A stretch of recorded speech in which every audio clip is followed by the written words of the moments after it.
High বন্ধুরা, সবাই কেমন আছো? শুভ সকাল, গুড মর্নিং দিয়ে ভিডিওটা শুরু করছি। অনেকদিন তোমাদের ভিডিও দেওয়া হয় না, আজকে আবার চলে এলাম তোমাদের নতুন একটা ভিডিও দেওয়ার জন্য। আর এ দেখো সকালবেলা উঠে গেছি। উঠে তোমার দাদাভাই এ দেখো কটা সাবান এনে দিয়েছে, চান করব। কাজ মাছ করে আমাদেরকে টিফিন হয়ে গেছে, আর আমাদের টিফিন বানিয়ে ফেলেছি। এখন টিফিন খাওয়া দাওয়া হবে বন্ধুরা। এই দেখো এখানে টিফিন বানিয়েছি। কি বানিয়েছি দেখো, এ দেখো চা, পাউরুটি, এইগুলো সকালে আমাদের টিফিন। এই দেখো বন্ধুরা, আর এই এক বাক্স এর মধ্যে বিস্কুট। এই দেখো আমাদের দেখাই, এই দেখো একটা বিস্কুট দেখেছো, টোস্ট।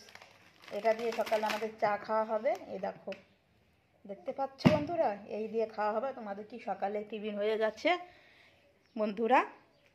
আর বাইরেটা কতটা রোদ তোমাদের দেখিয়ে দিই। এই দেখো বাইরেটা কতটা রোদ। তাহলে বন্ধুরা এখন কাজ মাছ করবো, কী কী রান্না হবে, দুপুরবেলা কী মেনু, সব কিছু তোমাদের দেখাবো। সাথে থাকো আর এইভাবে আমার পাশে থেকো বন্ধুরা। হাই বন্ধুরা, আবার রান্না করতে চলে এলাম দুপুরবেলা। এখন বাজে 12টা, আর 12টার সময় আমি রান্না করছি। কী কী তোমাদের একবার দেখিয়ে দিই। এই দেখো এখানে টক ডাল হচ্ছে, দেখতে পাচ্ছ বন্ধুরা। ডালটা কেবল বসিয়েছি, আমটা কেবল ছেড়ে দিয়েছি। এখানে টক ডাল হচ্ছে, আর এখানে ভাত বসিয়ে দিয়েছি। আর এই দেখো এখানে উস্তে আলু ভাজা হবে, আর তরকারি আছে রাত্রিকার কিছু ফ্রিজে, সেটা আজকে আমাদের খাওয়া হবে। তারপর বন্ধুরা তোমাদের কি দুপুরে খাওয়া দাওয়া হয়ে গেছে কিনা কমেন্টের মাধ্যমে জানিয়ে দিও। আর বন্ধুরা আমার ভিডিওটা কেমন লাগে কমেন্টের মাধ্যমে জানিয়ে দিও। আর আমি এখন রান্না করছি, সব কাজ হয়ে গেছে, রান্না করে খাওয়া দাওয়া হবে।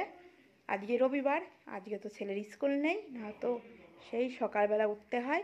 আর আমাদের বাইরেটা দেখো বন্ধুরা কতটা রোদ, দেখতে পাচ্ছ বন্ধুরা, ভীষণ রোদ বাইরেটা।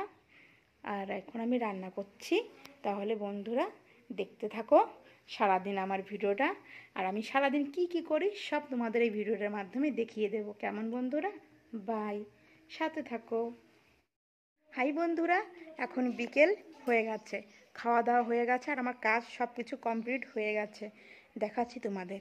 এই দেখো দেখতে পাচ্ছ আমার রান্নাঘরটা, দেখো মুছে পুরো একদম সব কিছু কমপ্লিট হয়ে গেল। আর এই দেখো এটা বাইরে কত, দেখো ছেলের আজ সানডে ছুটির দিন, সব কিছু কেচে দিয়েছি জামা প্যান্ট। আর এই দেখো বাসন, দেখতে পাচ্ছ বন্ধুরা বাসন ধোয়া হয়ে গেছে। আর এই বাসন ধুয়ে আমি একটু খানিক বাইরে রেখে দিই, যাতে জলটা ঝরে যায়, তারপরে ঝাঁকার মধ্যে সাজিয়ে রাখি। তাহলে কি বলো তো বন্ধুরা, ভালো লাগে, জলটা নিচে ঝরে না। আর আমার মতন কে কে বন্ধুরা এরকম আলু বাজার থেকে আনার পরে এরকম আলু কে ধুয়ে রাখো, প্লিজ কমেন্টের মাধ্যমে জানিয়ে দিও আমার সকল বন্ধুদের জন্য। একটা তোমাদের একটা জিনিস বলে দিই, এই যে বাজার থেকে যখন আমরা আলুটা নিয়ে আসি না, তখন অনেক পরিমাণে বালি থাকে। তখন যদি এই আলুটা তোমরা পুরো ধুয়ে একটুখানি এরম ফাঁকা ফাঁকা সাজিয়ে ঝাঁকার মধ্যে ধুয়ে একটুখানি যদি বাইরে রেখে দাও, তারপরে যদি ব্যবহার করো না, তাহলে দেখবে তোমাদের অনেকটা হেল্প হবে। জানি না হবে কি না, কিন্তু আমার অনেকটা হেল্প হয়। যখন দৌড়োদৌড়ি তাড়াতাড়ি হয়ে যায় না, তখন আমি এই আলুটা ব্যাস একবার বা দুবার ধুয়ে আমি রান্না করে দিই। আর যখন তোমরা যদি না ধোও না, তখন দেখবে তাড়াতাড়ি করে এই আলুটা একবার বা দুবার ধুলে না বালিটা যাবে না। তখন কিন্তু তরকারি বা সবজিতে রান্না করলে তখন এই বালিটা কিসকিস করবে। তা বন্ধুরা আমার মতো একবার এই কাজটা করে দেখো, তোমাদের অনেকটা উপকার হবে। আমার তো খুবই উপকার হয়। আমি যখন বাজার থেকে আলু নিয়ে আসে, আলুটাকে আমি এভাবে রেখে দিই ধুয়ে। তাহলে যখন রান্না করতে হয় তখন ব্যাস ধোয়া বা এক ধোয়া দিলেই রান্না চাপিয়ে দিই, সবজির মধ্যে দিয়ে দিই। আর বন্ধুরা এখন দেখো বিকেল হয়ে গেছে, আর আমি এই দেখো কাজ মাস সেরে একটু চুলটাকে একটু শুকোতে রোদে দাঁড়িয়ে আছে, চুলটাকে একটু শুকিয়ে যায়, কারণ রান্না করে এই ধরো চান করে রান্না করতে যাই তো।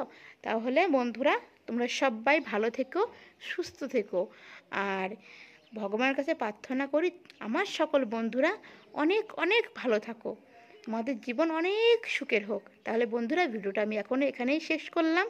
যদি ভালো লাগে প্লিজ পাশে থেকো। বাই।